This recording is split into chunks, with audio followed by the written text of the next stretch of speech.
Let's talk about one of the first symptoms that can occur if you're low in salt in your body, which this is actually very, very common. It's weakness, okay? Overall feeling of weakness, you're kind of tired. Let's talk about why. First of all, the root word salad is a Latin word for salted greens, okay? Because the Romans used to dip their lettuce in salt, which is interesting. The word salary or sal, S-A-L, is a Latin word for salt. And the Romans sometimes used to get paid in salt instead of money, which is another interesting point. You should never consume refined salt, always a sea salt that's unpolluted. Himalayan salt is great. There's many other salts that are just as good, because the refined salt is just sodium chloride and you're not getting all the other minerals in the right balance that you need. Plus they add aluminum, which is not good. Salt is also needed to make hydrochloric acid in your body, to help digest protein, to help absorb minerals, to help kill pathogens. And many people are low in HCl, and then they start getting acid reflux, indigestion, bloating, especially as you get older. An average person, as a very minimum, needs 1 teaspoon of sea salt every single day, but in many cases, they need more, especially if they exercise or do the ketogenic diet. Now, I think the worst scenario a person can be in is if they're on a low salt diet and they're drinking lots of water, so they're diluting that little bit of salt that they have, and then they get on a diuretic, which will then cause the water to come out, but also the sodium too, making them very deficient in sodium. And if they're on a high carb diet with all those other factors, what's going to happen is they're going to retain the fluid and the sodium, but in the wrong places. So they're going to be in a real bad situation. So you're generally just going to have this feeling of weakness and tiredness. And then when you consume some salt, you're going to feel a lot better right away. So if you're in doubt or confused about this, just add a little more salt to the diet and see if your energy doesn't just perk up.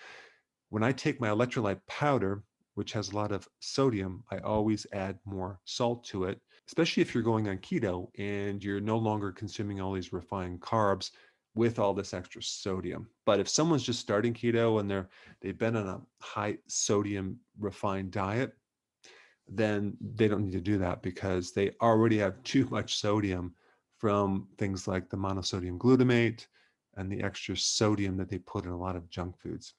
But here's why you get energy from sodium, okay? Number one, sodium excites the heart muscle. So without enough sodium, the heart can't pump. And so you don't get enough oxygen to the cells. You don't get enough nutrition. You're going to feel tired and weak. And just as a side note, when I talk about sodium, I'm really recommending sea salt because you wouldn't necessarily want to take sodium as an individual mineral because sodium works with so many other things. So you want to get your sodium from sea salt. Now, sodium also regulates calcium homeostasis. So without sodium, calcium can't really work in the body. So then you don't get the contraction of the muscles, you don't get the rhythm of the heart, and you can't produce the energy that you need, okay? So that relationship is very, very important. Also, sodium is involved in this really key pump in the cells that produce voltage because the cell is like a battery. So you need sodium for that pump. You also need potassium as well. And so if you're low in sodium, you're going to have low voltage, okay, in the body. And here's another interesting thing about sodium. Sodium is very important. It's vital in making energy in the mitochondria. In your kidneys, you have the most concentrated mitochondria, okay? Simply because sodium is so important that the kidney has to maintain a very high level of energy to recycle sodium.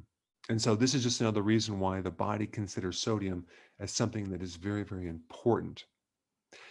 And last point, seawater. The chemistry of seawater is virtually identical to the watery portion of your blood. So when you consume more sea salt, you're fortifying your blood. Before you go real quick, I have a course entitled How to Bulletproof your immune system. It's a free course. I want you to take it.